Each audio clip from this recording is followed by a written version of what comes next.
Alright, let's look at this from another standpoint. I'm talking about addiction and what we perceive addiction to be. A lot of us look at addiction as only a behavioral negative, or like a lack of morality, or chemical dependence, and it is all these things, but it's more.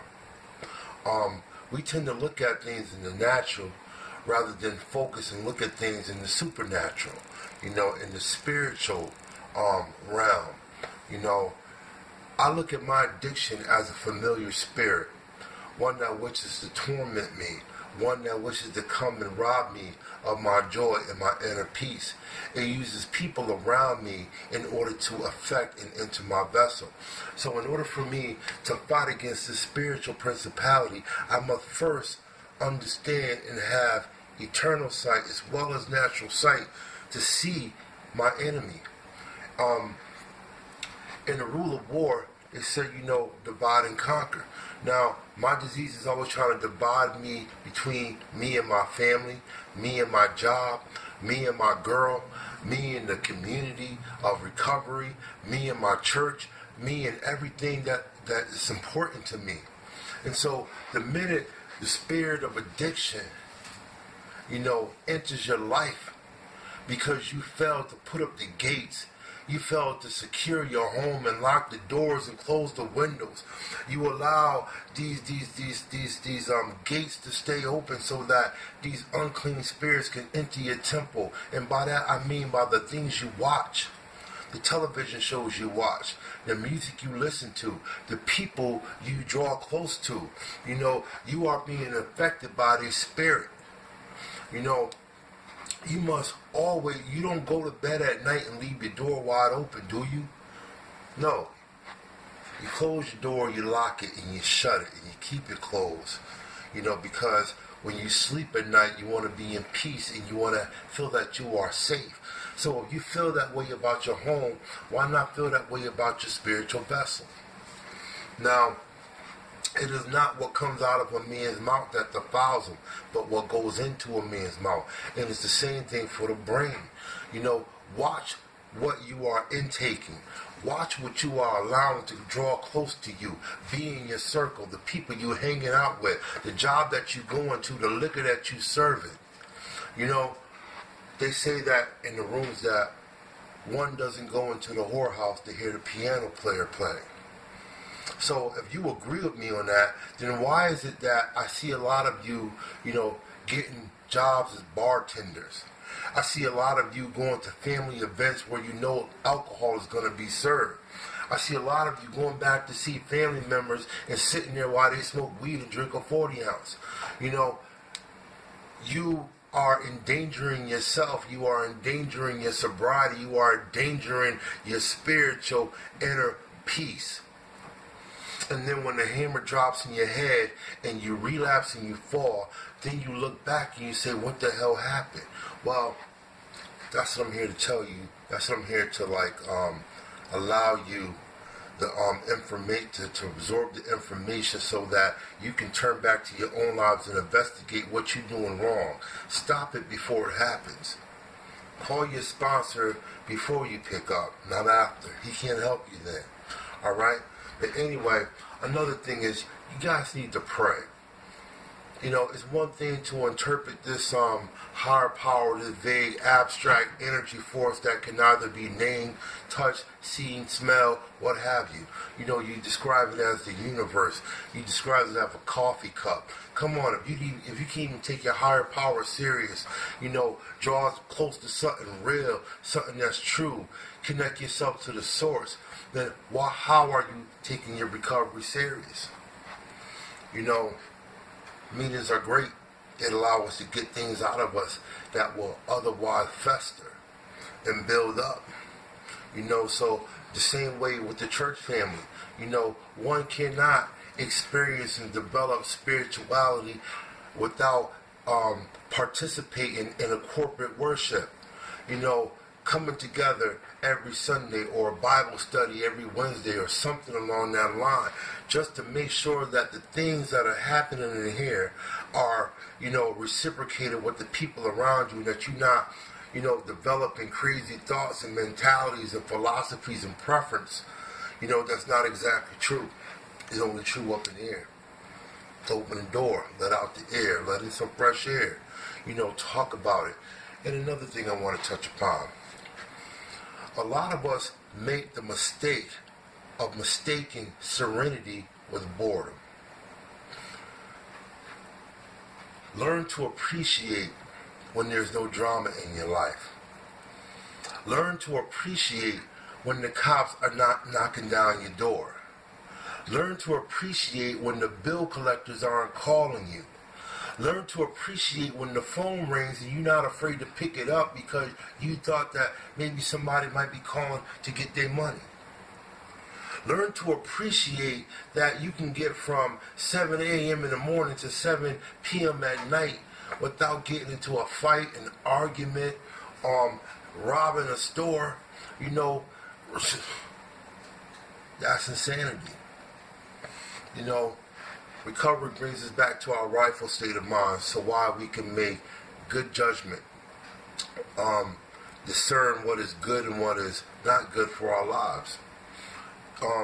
Too many of us recovering addicts are trying to obtain social acceptability too quick, and we judge our recovery on the amount of people that we know. The amount of people that think of us as a great person, the amount of people that has accepted us, has drawn close to us and believe us to be popular. But see, that leads to a whole nother issue, because if you get into the habit of showing people how bulletproof you are and how you never go through any adversity because you got it together, then when something do come along, you are not going to open up to nobody. Because why? Because the ego takes front and center. I can't let nobody know I'm hurting because, see, I got it together. But anyway, we need to be vulnerable. We need to talk to people. We need to think about our thinking. We need to understand that we no longer have to act upon instinct. We no longer have to react to life, but we can plan life. We can respond to life. We can plot our day. We can rewind our day. We can't control others, but we can control us. F that woman. These relationships, man, I see a lot of people dealing with women who aren't done using. I love her. Yeah, but love is not going to keep you out of prison. Love is not going to keep you out of the detox facility. Love is not going to keep you out of a long-term rehabilitation program. Love is not going to stop that bullet from hitting you when you get into conflict due to your illegal drug activities. We need to draw close to Christ. We need to accept Christ. We need to get past all that childhood fear. All those things that happened to us that has programmed us to resent and reject Christianity.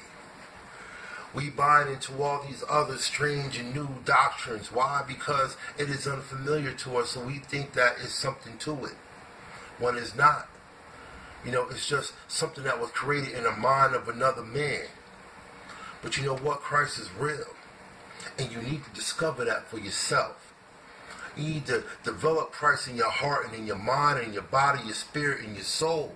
And then so you won't be so susceptible when your disease decide to have at you. Get up in the morning and pray.